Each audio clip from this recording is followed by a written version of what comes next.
Hello, and welcome to Pilates Students Manual, a podcast helping you get the most out of your Pilates classes. I'm Olivia, and I'll be your host. Join the conversation and share your thoughts on Instagram at Pilates Students Manual. You can support the podcast by visiting buymeacoffee.com/Olivia Podcasts. Let's learn something new.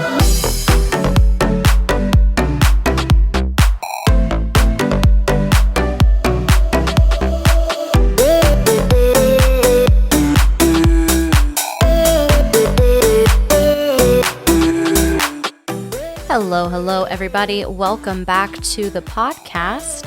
I'm really happy to share with you today a little bit about Pilates and active aging. The first thing I want to do is really expand what I mean by active aging and also talk about specific ways that Pilates can address certain issues as you age. Really expanding on the benefits of Pilates at every age, but especially as we get older. I do want to share a little bit about osteoporosis because that is a common concern, a really common concern actually, especially with women as they age. And then also talk about how Pilates can meet the needs of an elderly and fragile client as well as an active and older person. There's a lot to unpack there, but I do think it's important. I think that there can be this idea in our heads that Pilates is for young dancers and very athletic and flexible and fit people. It's the same idea that people may come to a yoga class and say, oh, well, I'm not flexible, so I won't be good at yoga. People might say, oh, I can't do Pilates, like I'm not young enough to do Pilates or something like that. And I really want to dispel that myth because Pilates is for everybody, and that includes everybody at every age. The majority of my private clients are older than 60, and one of my teachers who actually taught me Pilates only started doing Pilates when she was in her late 50s. I want to make sure that there's not an age barrier to accessing Pilates because it really can offer some great benefits for everyone. Regardless of how young you are, I would say that being aware of active aging and Pilates is important because A, time marches onward, and B, when we think about active aging as being people who are like retirement age, we're actually learning that it's not that far away. It's not necessarily in your 60s that as young as age 40, our balance can begin to deteriorate. Joseph Pilates said, you're only as old as your spine, that if you have a stiff spine at 30, then you're old. And if you have a flexible, strong spine at 60, then you're young. So a lot of it is not about age as a number, but really what you can do with your body at whatever age you're at. Our body can change in a linear fashion, but it doesn't have to. If you do absolutely nothing, absolutely zero form of movement, we can see that that tends to catch up with people very quickly. Even other teachers who have found Pilates may have been as young as in their 20s and having chronic back pain from sitting at their desk job and not having great posture and not having that abdominal support. So it's not limited to who you may typically think of as an active ager. What we do with our bodies makes a huge difference. I have clients in their 80s who are strong, fit, independent, capable human beings, and I have clients in their 40s who are really struggling to perform just daily activities, and that's why they're in Pilates. So it really is a spectrum. I don't want you to get hung up that it's like, oh, now it's 65 and that is the time when I need to start thinking about active aging. The important thing, whether you're doing Pilates or anything else, is that you want to be able to do the things that you love in life, whether it's playing with your dog or playing with your kids or your grandkids or unloading groceries from your car or being able to open cabinets, reach up and take something off of the top shelf. And those may be things that you take for granted if you are a younger person, but they're really things that we want to think about and want to be able to do for the entirety of our lives. And Pilates is a way that you can continue moving, grooving, and living your life in a way that your body isn't holding you back or isn't stopping you from being able to do the things that you want to do. Another quote from Joseph Pilates is that he thought that if you do Pilates, then you'll have spontaneous zest and pleasure for life. And that's really what we're doing. We move our body in all the ways that we can move it so that we feel good outside of the Pilates studio. Because even if you are a Pilates teacher and all you do is Pilates, you're still going to not do Pilates more than you do Pilates, even if it's your full-time job. When I talk about the benefits of Pilates, it's really the benefits of any structured movement system. I'm going to be talking, of course, through a Pilates frame, but really, I don't want you to feel limited like you have to do Pilates.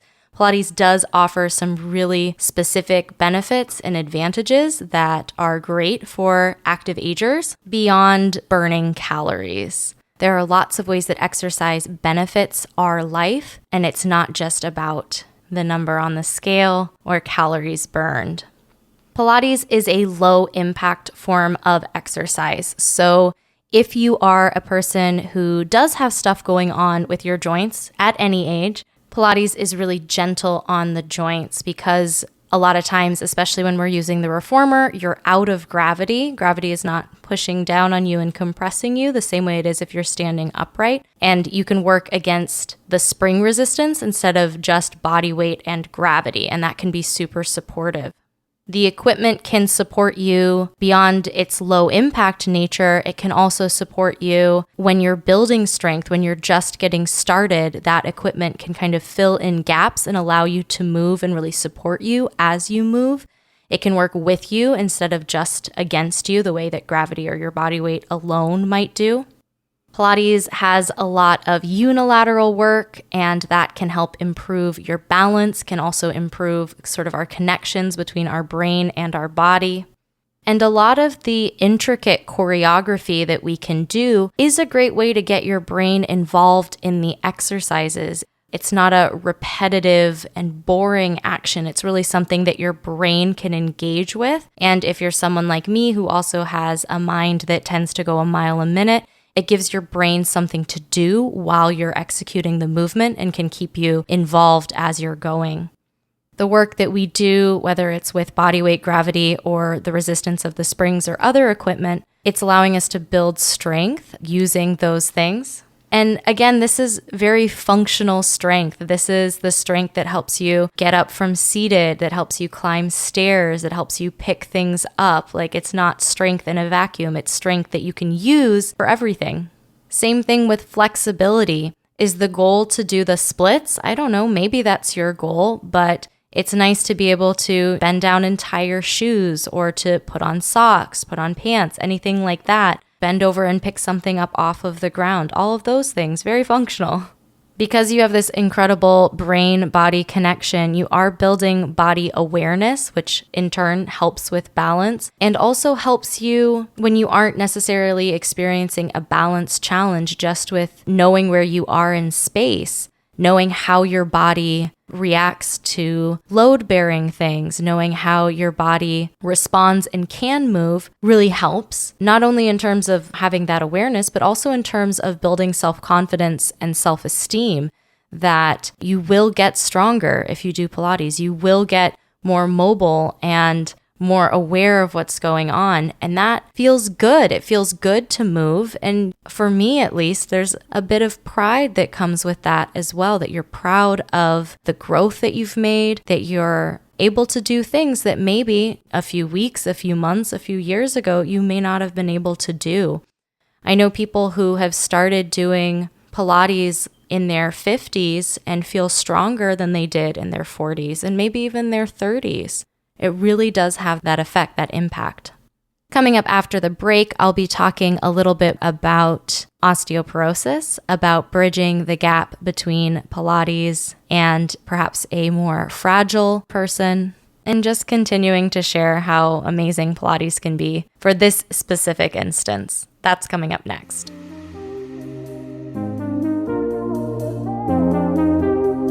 Hi there. Enjoying the podcast? Me too. Make sure you subscribe wherever you're listening so you get notified about new episodes. And visit buymeacoffee.com/Olivia Podcasts to support the show. There you can make a one-time donation or become a member with a donation of as little as $5 a month. Members get some awesome perks, including a shout out in the next episode, a monthly newsletter, a monthly Zoom call with me, and more. You can also visit links.oliviabioni.com/affiliates and check out some sweet deals on products I use and love. Now back to the show.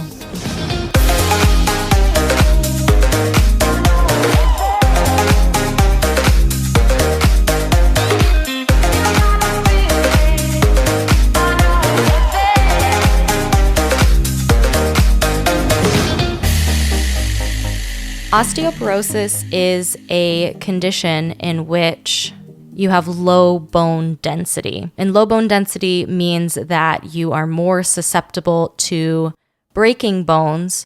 Often it's cervical vertebrae, which are the bones in the neck. It can be wrists. A lot of times it's wrists. And when we talk about breaking a hip, not necessarily breaking the pelvis, but breaking the thigh bone where it fits into your pelvis. If you think about the episode we just had all about the hip, it's like the head of the femur, the head of your thigh bone that nestles into your hip socket. Because where it nestles in, there's like a thinner part of bone. That's another place that's easy to fracture or can break. Osteoporosis is very prevalent in the United States. According to the CDC, or the Center for Disease Control, about 1 in 4 women over the age of 65 have osteoporosis, and about 1 in 20 men. Those stats go up dramatically if you include osteopenia, which is not quite as severe as osteoporosis, but also not ideal in terms of you have lower bone density than maybe what you should, or maybe what would protect you from those breaks or fractures. To talk about osteoporosis in a little bit simpler terms, there are 2 types of cells that we're talking about: osteoblasts and osteoclasts. Osteoblasts are builders. They build bone for us. Osteoclasts are bone destroyers, and they pretty much eat our bones. What happens if we're aging and we're becoming more sedentary and less active? Our body recognizes that if we aren't moving around very much, then we don't really need strong bones anymore. Our body is very much about being the most efficient thing that it can possibly be. So if just in our lifestyle, we've told our body, hey, I don't really need these bones to be strong, our osteoclasts start eating our bones, and then our bones are less strong, and then it's easier to break them. Now, regardless of whether we are a sedentary person or not, we do want to have strong bones. Doing exercise with resistance, especially on the reformer, where you're able to increase the resistance beyond what you may typically have for resistance in an exercise, we can use more resistance. It sends a signal to our brain that we still need our bones to be strong, because we're asking our bones to do more than our typical amount of movement. Then our brain's like, oh my gosh, we got to build some bone. Like, obviously we still need it. And that's really important. There have been studies about Pilates as a resistance exercise and its effects in osteoporosis. The results are incredible. That yes, Pilates, especially done in a private session, especially with a teacher who knows about osteoporosis and the protocol to specifically build bone, and that may not be 100% what you're getting in a group class. Again, group class is better than not doing anything, but in a private session, you can really tailor the session to build bone density if that's what you need. I've talked a bit about doing Pilates, that even if you're older, you may still be very strong, very active, very able to do things.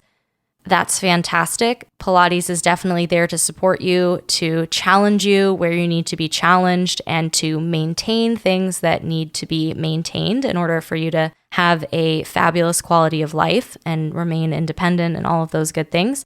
But Pilates can also meet you if you are elderly and fragile and maybe haven't exercised in a long time. Pilates is still there for you. If you have difficulty getting up and down off of the ground, there's still Pilates that can meet you where you are.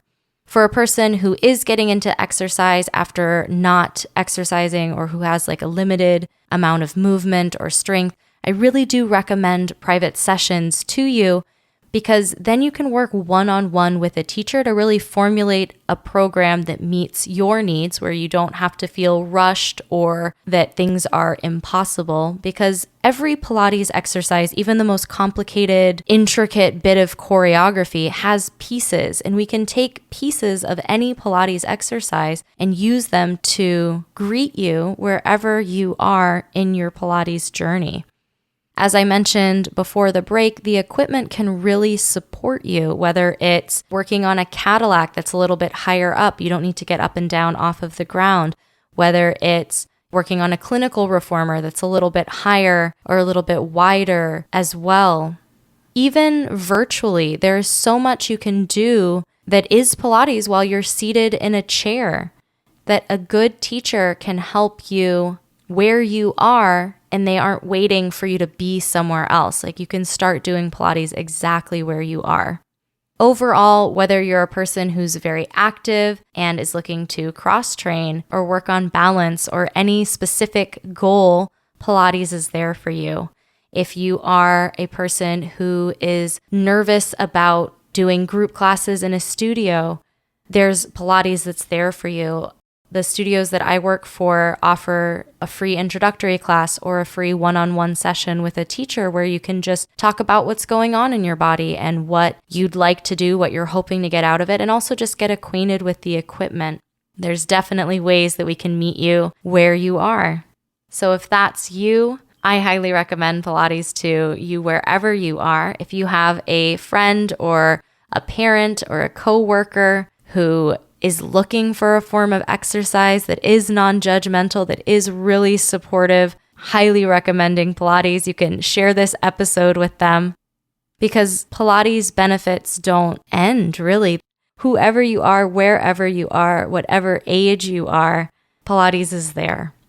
If you're a teacher and you're looking to learn more about working with older clients or incorporating more active aging theory or exercises into your classes, into your sessions, I can recommend a really great virtual course by Chelsea Corley. It does offer a CEC, which is excellent if you need those. And she really discusses in her course how to incorporate motor learning theory, which is her area of expertise, into working with active agers. It's really awesome. I've linked that in the show notes. Erica Quest is also a teacher that has some really great active aging resources on Pilates Anytime if you're looking for more inspiration as well. I'd like to give a big thank you to all of my supporters on Buy Me a Coffee. I appreciate your donations, your messages of encouragement. You really make my day, and your support is what makes this podcast possible. I hope you have a great week, and I'll talk to you again soon.